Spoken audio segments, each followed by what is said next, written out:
is her show. That's right. It's called Trade Talk. Well, we're going to be getting the business clear. Stop the beat, can't stop the beat, I won't stop the beat, go.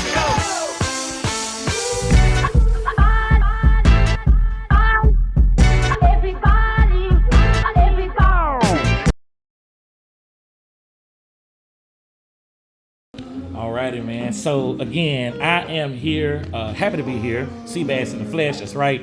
I'm a problem. That's what I've been called a lot of times, and I'm still gonna be that problem to this day. You know what I'm saying? But anyway, let me bring it down a notch. I am here with the amazing Attorney SouthernBelle in the flesh right here. We're gonna get to her in a second, but this is her show. That's right. It's called Trade Talk. Well, we're gonna be getting the business clear. That's right. Yes.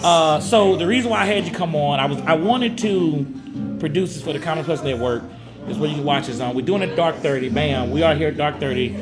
We thought it was a great vibe here to do this. We want to talk to you guys about business. All right.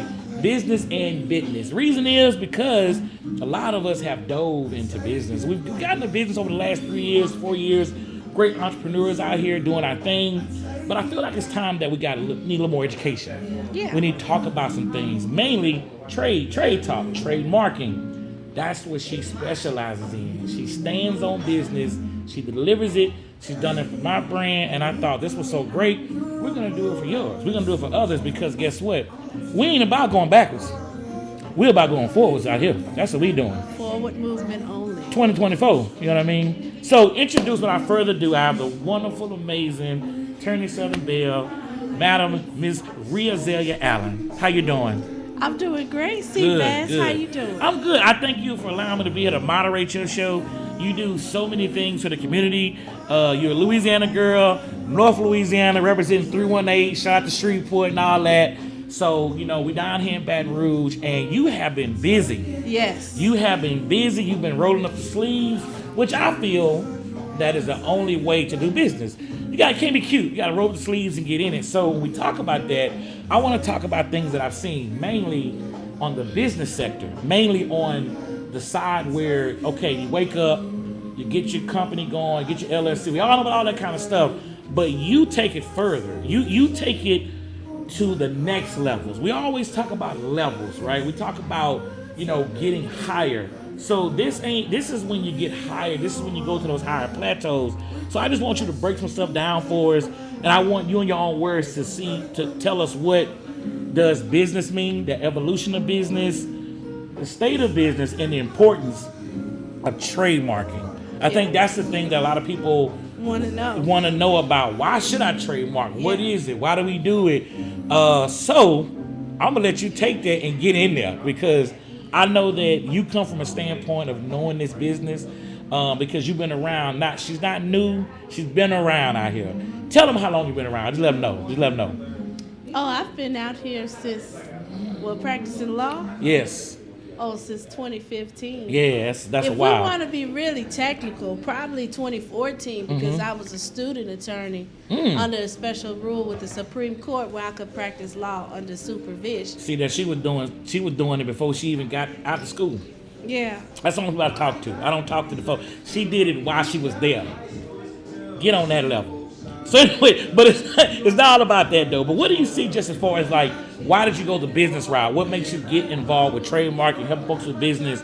Why is that a passion for you? So when I was in law school, actually, I took intellectual property, and I always enjoy everything about being a creative, because I am a creative. I'm a poet. I write poetry. I write poems. I write movies. I write plays. I do it all. Right. I mean, I used to write myself out of punishments when I was a little girl, because I was a little, you know.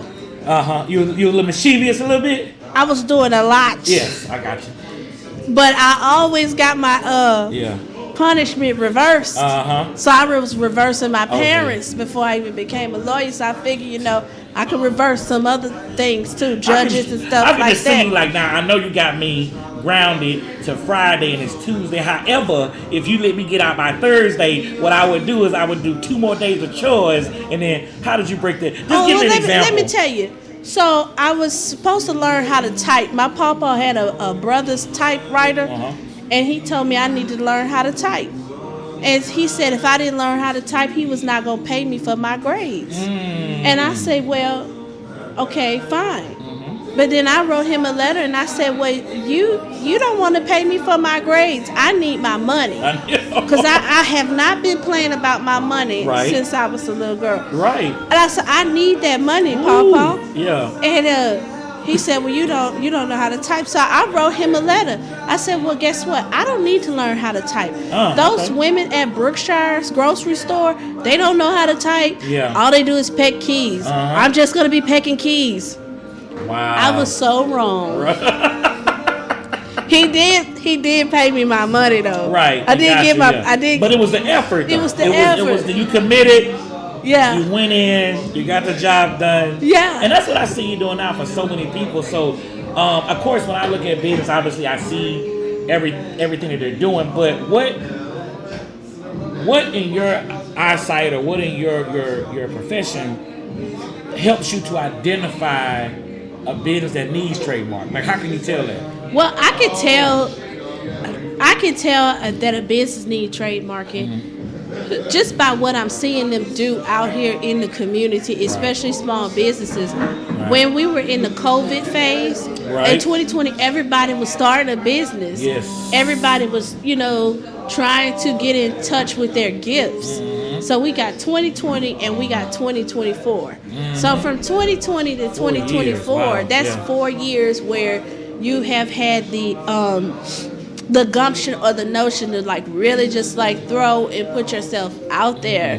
And then if you've already like been established as a business, and I'm seeing that, I'm not seeing that you have a R with a circle in it, and then I'm not seeing that you're really out here putting it out here like you need to put it out here for showing that you have a bona fide use of things. Right. I'm seeing those things and I'm like, okay, well, you need to do something about that. And the main thing that people are always hesitant about, well, this is just a small business, it don't mean nothing. Who said that? Right. Who said that? Disney started off small, and look at Disney. I mean, look at McDonald's. Yes. McDonald's started off small. Look at McDonald's. I mean, Nike, Just Do It started off small. Look at Nike. Right. Nike has a trademark for everything that they have. McDonald's does too, so why can't you? Yeah, because Nike, I think they just was in a situation where a company came out with a swoosh that was very similar. Right. And it was like, no, we ain't doing that. That's called infringement. Yeah. And I want to talk about infringement for just a second, just to segue into that. Into it, infringement, you don't even have to have a willful intent to infringe on anybody's brand. The fact that you actively and knowingly participated is enough for somebody to sue you on infringement and snatch your profits. There you go. And so that's why you want to really protect your brand. So like, let's say for instance, you're a store, right? Okay. You're a store out here in Baton Rouge. Can I be a store that like just has like cakes? They just had a case. Okay, I have cakes and I want all sweets in that store. Cakes, pies, and king cakes, everything. So you want Little Debbie? Pastry. I can do Little Debbie. And you went and bought it from a supplier. Let's say you bought it from, name me a supplier. A supplier that's not Little Debbie. Oh, okay. Hostess. Hostess, right? That's what. Can that be a supplier? Hostess is selling counterfeit Little Debbie products. Okay. The fact that they selling counterfeit Little Debbie products and you are over your company, right? And you know that Hostess is selling counterfeit Little Debbie, and Little Debbie gets a hold to you.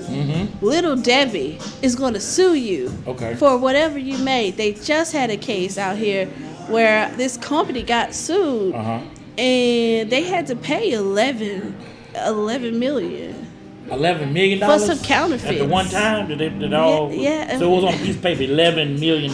Yes, it was a case. It was an actual case. Yeah. And since 2020, they've had that be something like, it doesn't matter that you have an LLC here in Louisiana. Right, it doesn't matter that you have an LLC in Texas.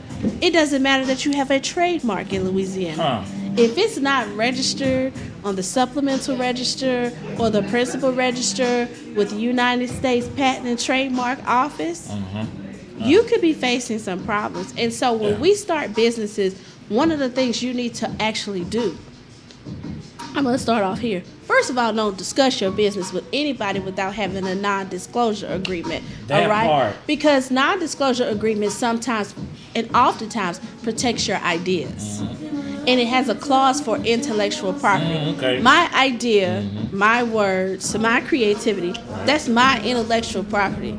And I'm going to protect that. See, I've been talking too much. What I you- always get told that. I've been talking too much without. You're gonna be on that paper now. You talk to me. But let me tell you. When you put things in the ether, Yeah. I call it the ether. You got to be ether, okay. careful what you put out there in the ether, because your words have power. You don't know who it might seep over to, and then randomly you was like, well, I had thought about that one time, and now they doing it. But I didn't do it. Yeah. That's what I wanted to say. Like, living in LA for several years, that's one thing they do say. They like, whatever idea you got, if you speak it, you're going to see it on television or on some screen somewhere and at least 2 years later. And I think now the speed of content and creating, you might see it in 2 months. This is true. That's serious. So that's serious. So that's what I would do. And then when you start a business, the next thing you need to do, you need to have your business attorney. Because just because you can use dark 30 here in Louisiana, that does not necessarily mean you can do dark 30 in the United States. Right. Because, but he good because Yeah. because I'm on that. So dark 30 is already in the works. So my thing with that is this: if you have dark 30 in Texas and you got dark 30 here in Louisiana, now dark 30 in Texas they got a registered trademark, right? But dark 30 here in Louisiana does not. Wow. They had dark 30 in Texas. Yes. Had the trademark first. Yes. So technically, dark 30 in Louisiana was infringing. Yeah, there you go. Okay. But do you see why you need a trademark? Absolutely, you got to protect yourself. But check this here. Yes. Dark 30 got first use because they've acquired distinctiveness over time. Oh, okay. And so since they've acquired the distinctiveness over time, Dark 30 can actually go to the TTAB, the Trademark Trial and Appeals Board, and cancel Dark 30 in Texas. See, we getting deep. Let's take a sip together. Let's take a sip together. And we're gonna. This is a old fashioned. What wine do you have? Do you know what kind? I don't know. It's a nice Moscato. It's sweet wine. Okay, well, Italian Moscato. Only here at Dark 30 can you get in Louisiana Italian. And this is a place, I'm sorry, where the truth can be told. Truth gonna be told here. Yeah. Truth gonna be said. Yeah. Now let's get into this. Now I see this because you have so many levels. I saw you done this stuff. I love the cover. We're gonna put it right there. Just gotta see the cover. But man, tell them what this is. Tell them about that. Talk about that. Okay. So this is a collection. This is my first collection of poetry. This is not the first time that I've been published, but this is copyrighted. Copyrighted works, and I do copyrights as well as trademarks.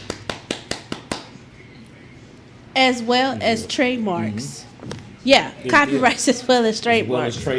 So this is copyrighted. So basically, this is a book called Tried by Fire, Beauty for Ashes. It's on Amazon right now for $12. You can get it on Kindle as well. Okay. But I basically decided to start. I'm gonna get my wife on that. She's been really getting heavy into books lately, and I'm definitely gonna get her on that. I think she's working on starting like a book club or book gang. I don't know which one it is yet. We're still working on that, but book gang sounds kind of cooler. But I'm gonna get her on that. You know what I mean? Yeah. So but it was a good read. So that's good. So you create, you've done this stuff, and again, you're right here from Louisiana. You matriculated here, right? College here. Right, correct. And LSU, right? LSU, go Tigers. So you represent LSU side. So, we don't have much time for this segment, but I just want you to say real quick, what has it been like kind of just dealing with the LSU side and the Southern side, and kind of like, are you met the differences? What has that been like? Actually, it's been okay.